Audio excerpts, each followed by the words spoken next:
Bonjour à toutes et tous. Je me trouve actuellement au Computer History Museum dont on vient de fêter le 15e anniversaire. Il se situe à Mountain View entre la 101 et le campus Googleplex de Google. Si ce musée peut vous intéresser pour son rappel de l'accélération spectaculaire de l'innovation à notre époque, c'est aussi un lieu emblématique pour de nombreux événements de networking de la Silicon Valley. On y organise par exemple de nombreux meet-ups ainsi que des conférences sur des thématiques très variées comme la réalité virtuelle, le blockchain, le cloud computing ou l'intelligence artificielle. J'ai choisi ce lieu pour mettre à l'honneur un programme d'accélération qui a fait ses preuves, YCombinator, dont les racines sont ici à Mountain View.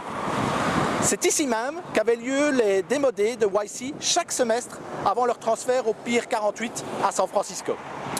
YC, qui comptait à sa création seulement une dizaine de startups pour chaque Demo Day, peut désormais compter sur une sélection de plus de 200 participants à chaque session.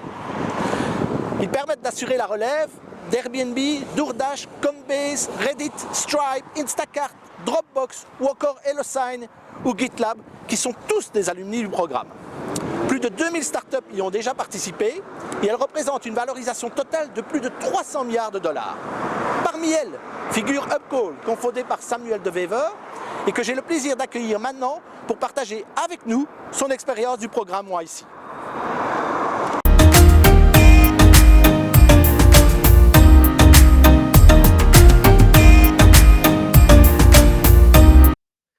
Hi everyone! After convincing the fools, friends and family, getting funded is probably the biggest challenge for newborn entrepreneurs. One of the most selective funding options in Silicon Valley is the accelerator YCombinator. Twice a year, YCombinator runs a program for a batch of entrepreneurs who get $125K US in exchange for 7% of their company.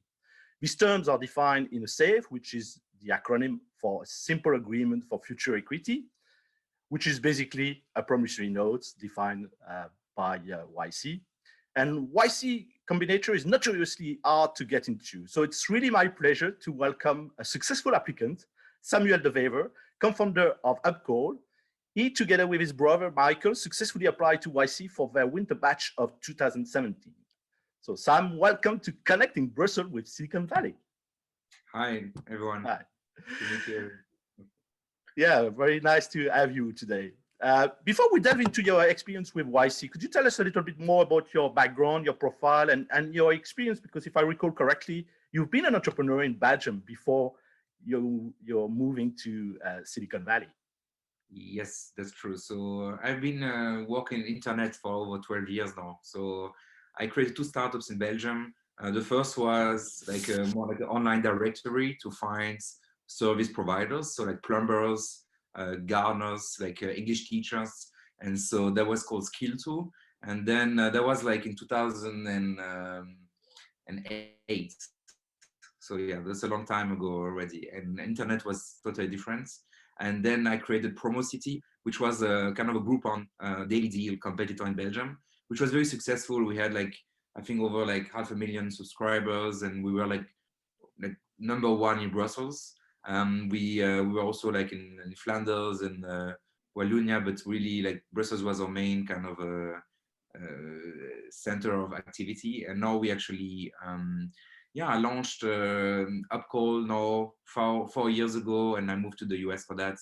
And so yeah, that's kind of my background in a few seconds. Well, great. Good things come in 3. So apparently you started 3 companies. You are definitely a serial entrepreneur. You could you could brag about being a poster child for that. Well, it's interesting because since you have started companies both in Europe and in the US, what are the biggest difference you see between starting your business here in Silicon Valley and in Belgium or in Europe in general? So I think in Belgium and Europe, a lot of people think about bootstrapping and they don't always think about raising money. I think there's a big change in the last few months where everyone is kind of playing the fundraising game. When the more we raise, the better it is. But that's new in Belgium. I feel like when I started in Belgium, no one was raising money. It was very difficult to raise money. There was no like venture capitalists. There was almost no money in Belgium at that time. And when I moved to the US almost 5 years ago, like honestly, money was really easy to come by. It was really the fact that we got into YCombinator also helps. But we raised money like in less than 30 days. We raised over $2 million, and also the terms and the fact that it was very easy to close. So the safe note, as you mentioned, which is really the convertible note that you use to raise money in Silicon Valley, makes it very easy. So you don't have to hire any like lawyers. It makes it very easy to raise money. So that's yeah, actually the form is available on YCombinator website. So yeah, for the audience, if they want to get an idea of what are the terms, and my understanding is that the valuation of a startup, even at seed level, is close to 4 to up to $5 million US, which is sometimes, you know, kind of a dream for a lot of Belgian entrepreneurs. Yeah, it's very high. For Upcall, it was even more like higher than that. But that also makes it very, I wouldn't say stressful, but they are very ambitious. So they're expecting big things in return. So when you start out and after a few months, you know, people are evaluating your company for multiple millions, it makes it even more kind of like, I wouldn't say stressful, but really like it puts you in a position where you need to scale fast, because in the US it's like scale fast. Go big or go home, huh? That's what we say here. So exactly. Well, funding seems to be, you know, like at least easier than in Europe. But what about recruitment? Because, you know, I'm sure you've been through some challenges that you didn't expect. And apparently a lot of entrepreneurs are complaining about, you know, the recruitment. And this is really the hard part of being an entrepreneur in Silicon Valley. What's your experience about that? So I think that's the worst part of Silicon Valley. Like really, honestly, if I could, I mean, for me, the worst thing, and there are almost everything is almost positive. I think in the US, the opportunities, the size of the markets, and the ease of doing business, like people are friendly. Like it's really easy to kind of like do partnerships and close deals. And I really love the US for many reasons. And I'm now a US resident as well. But I think that the main issue is recruitment, especially in San Francisco or Silicon Valley, because you are competing against literally tens of thousands of well-funded startups, and as well, of course, all of the GAFAM and, you know, all of the largest organizations in the world. So as a small startup, you cannot always offer the same perks. You know, you cannot really compete. You know, and if you compete, you need to give out a lot of equity, and of course, you have to pay out salaries that are like 4 or 5 times higher than in Belgium. You know, so I feel like recruitment is not easy. Also, people are really very opportunistic. So once they find a better opportunity and to go somewhere else, usually after, it's very rare for an employee to stay more than 2 years in the same organization in Silicon Valley, because people are young and they want to kind of maximize, you know, the stock options that they get also. So if they see that your business is not growing anymore and you didn't raise a Series B, C, D, E, they usually kind of go somewhere else, because they feel like what drives also the motivation of employees is the stock option and the fact that you are working in a company that is growing very fast. Yeah, so, it's hard for most employees in Belgium to understand that, because exactly. You know, we don't have the same structure.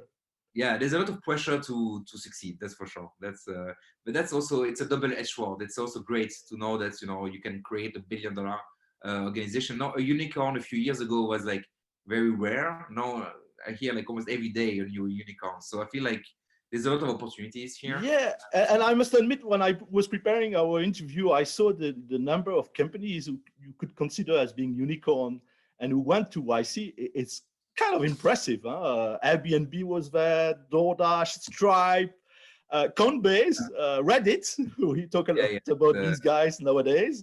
Dropbox, Instacart. It's amazing. It's amazing. So I think the YC just released the ranking of the largest startups of YC like 2 weeks ago, and it's, yeah, I mean the whole portfolio is worth like hundreds of billions of dollars, and it's insane. I mean it's amazing to be part of YC, because you just it doesn't stop when YC ends. So YC is just a few months, but after that you get access to the whole community. There's like an internal kind of like forum where you can ask questions and you can book office hours with all the partners, like for as long as you want. So it never stops. It sounds like a small community, you know, when you describe it. Yeah, okay, great. But what about the process? Because before we delve into the details of your I was about to say partnership, but that's kind of a partnership that you did with YC.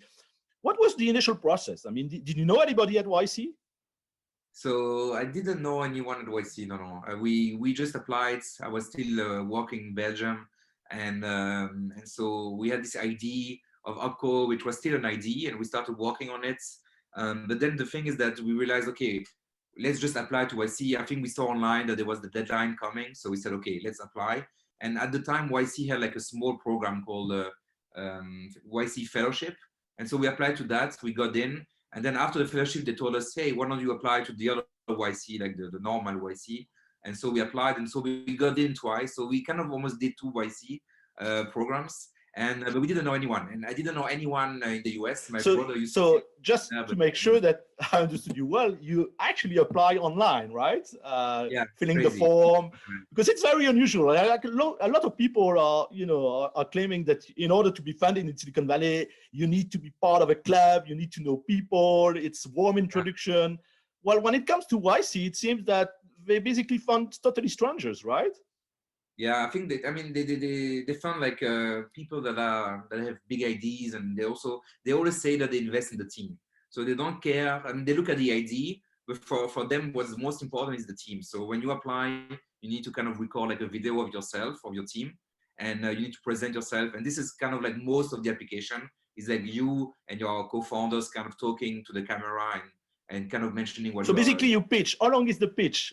Pitch. You have like a lot of questions, like well, how much revenue are you making? Did you launch already? With your market? Who are your competitors? But the thing is that, yeah, you need to kind of also talk about yourself, and it's still very. I mean, so there's 2 times more chances to get into Stanford or Harvard than in YC. So I think that they still look a lot at the founders, which school, which university they went to. Of course, if you're like, I remember one batch of YC where there was a guy who was like 17 years old and he got into YC. So I think that they look, a lot of people from YC still went to the best universities in the world, like MIT and Stanford. But they also look at kind of like, if you're a serial entrepreneur and you started coding at like 12 years old and you never even went to university, they will still consider you to be part of it. So I think it's a lot of who you are, and if your co-founders don't kind of like make sense and you don't have like a founding team that is very strong, they don't usually like that. So they don't take a lot of solo founders inside. Yeah, I've seen a presentation from the managing director, Dalton Caldwell, if I recall correctly. And he mentioned, he's a partner. And he mentioned during the presentation that one of the things he really wants to see in the company is someone who can build the product without, getting the product done outside of the company. So he wants to see that at least in the team, or at least having someone who can build the product. That was your case because of your brother, right? He was kind of a CTO at the time. Yeah, we're like we love to be scrappy. I mean, we raise money with Upcall, but we never raised money in the past, and I think that's one of the strength of working with your family is like we do everything ourselves, almost everything. And then it's very easy today also to outsource. There's a lot of like great marketplaces where you can outsource almost anything. So I think that's but the founding team is true. You need to, the biggest thing that YC tells you, it's really like you need to find product market fits. And so that's why they don't look only at the idea, because they know that you may pivot like 50 times before you become Airbnb, for example, which they pivoted many times as well. So it's not given. It's not because you went to the best university or because you have the best idea that you're going to be $1 billion company. Yeah, it's still a startup. So yeah, nothing is taken for granted. A lot of things can go wrong. Yeah, definitely. Yeah, great. Well, you touch a little bit on it, but obviously you get funded. Getting funded by YC is great. It's like being accepted to Stanford. People don't argue about you being smart if you get accepted to Stanford, and I think it's quite similar. If you get accepted to YC, you probably have a good idea and already some kind of market fit that you described. But in addition to this funding, where do you see the biggest value? And you touch a little bit on it by saying that maybe long term, you still have this community and you can call people in case of help. But I'd like you to develop that aspect of the YC. So yeah, I think it's so the way YC works is you have like around 2 months of like workshops and like coaching, and then you have what they call the demo day. And demo day is where every YC company kind of presents the startup. And so the reason why they do that, everything in one day, all of the organization, all the startups at the same time, is because they want to build momentum. And so that really is one of the great things about YC is like the fundraising. because as I was saying before, it's easier to fundraise. The valuation are like maybe 10 times higher than Belgium, I would say. 10 times, you would say? Okay. Yeah, I think that's. I used to think that it was like 3 to 5, but you say 10 times higher. It depends. I mean, in your case, remember, we raised a different level of valuation, and the last level of which most of our investors entered at the same level of valuation, and it was very high. I mean, I don't think at that stage in Belgium I could have raised, that much in so little. But also the network and the fact that if you need to find, YC always tells you to find your first 100 customers and make them happy. And so it's very important for when you're part of the community, because founders of other startups that can help you and become your clients. You are still in touch with some of your colleagues, many, okay. yes. I mean, it's easy because when you live in San Francisco, I would say most of the startups are still in San Francisco after YC. They started to invest now in like different countries, including emerging markets, but it's still very San Francisco focused. And so I feel like a lot of our clients are really like in San Francisco. So you talk to, a lot of like partners, and it's kind of like a small community also being part of the same city. And YC is a community within a community. So there's always events and there's always things to do, when you, So imagine an entrepreneur right now is listening to us and is getting, oh my gosh, I want to get funded by YC. What would be your recommendation to, really like the top recommendation, or maybe a mistake you did and you don't want them to repeat? I mean, we got in the first time, but I know a lot of founders that try like many times and then they finally got in. So my first advice would be not to give up. I think that you may have like the best idea because every founder thinks it's the best idea, but don't be, don't lose motivation if you don't get in. And I will try because it's twice a year, so I will try again. But it's definitely worth it. I think that if you talk, I mean, when we went to YC, we met the founders of Stripe, Airbnb, and all of those amazing organizations. And if you had to tell them today, are you still regretting YC? Like they will always tell you, no, there's no way we regret it. So I would try my best to do it. And the tip is really try to really surround yourself, with people that you think can have an impact. Because as a startup, you need to have like kind of the right, like you mentioned, all of you together as founders need to be able to build the product. So you need to kind of like make sure that your founding team is very strong, because building a startup is very difficult. So YC knows about that, and they will really ask you, if you are successful, they actually pay for the flights from Belgium to San Francisco. Well, you're going to have a tons of applicants. Well, it might be a challenge nowadays. Yeah, no, I don't think they do that anymore. But they used to pay for the flight and for the hotel. And even if they didn't accept you, they would still pay, to meet you in person. So they don't take it. They didn't, at least in the past before COVID-19, they didn't take any decision before meting you in person. And the interview. Well, we probably do it virtually right now. No, they do it virtually. But things have changed, obviously. But I understand. They need this physical contact, or this personal contact. Exactly. But no, they do the batches. Everything's virtual, including YC, like the 2 months of virtual meetings. A lot of successful angel investors always say that it's all about the team, because for the reason you mentioned, people will have to pivot. So, having the right people in the team is probably key to the success of a startup. It is. It's probably a mandatory requirement. It's not enough because there are many other challenges, but it's probably a mandatory requirement. It's a lot of things. But the team is key, and of course, but also the timing of the idea, and the execution. For me, the execution is really even more. I mean, the execution the team is the same thing, but you need to execute on the idea, because everyone has 1,000 ideas, but from the idea to the execution, it's two different worlds. And so YC helps you with that. Yeah, ideas are cheap, as we say here. Yeah, that's true. Ideas are cheap, and even the best ideas. I mean, you see a lot of successes in Silicon Valley, but I can tell you there's so many failure, and like people that raise hundreds of millions or billions of dollars, and they still went bankrupt. So we're going to address that. That's something that is very underestimated, because we never hear about the failures, and there are tons of them in Silicon Valley, and there are companies dealing with that as well, so that it keeps the system alive. And but I'm going to address that in a future episode. Thank you for mentioning it. It's kind of a teaser for a future episode. Okay, great. I think you did a great job at convincing us to apply to YC. No doubt about that. Is there any inspirational quote you would like to share with, something you like a lot and you would like to share with our audience? I think it may sound like a lot of people may have heard it already, but YC always says, build what people want. And I think that's, make what people want and make what people need. A lot of people actually changing the sentence now to say, make what people need.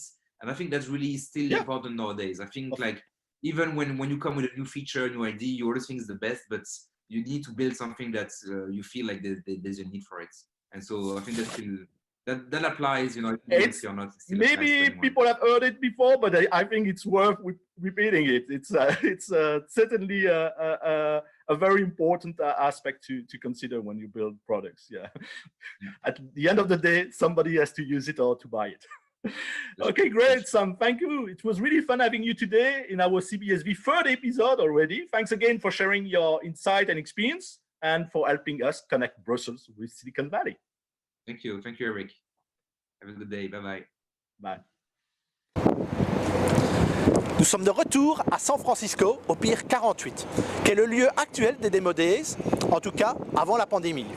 C'est un lieu chargé de souvenirs aussi, car nous y avons organisé notre première participation à TechCrunch Disrupt, avec notamment la société Upcall, désormais installée à San Francisco, et dont vous avez pu découvrir le retour d'expérience lors de notre deuxième épisode. Merci de nous avoir rejoints sur Connecting Brussels with Silicon Valley. N'oubliez pas de vous abonner à notre chaîne, bien sûr, et à très bientôt.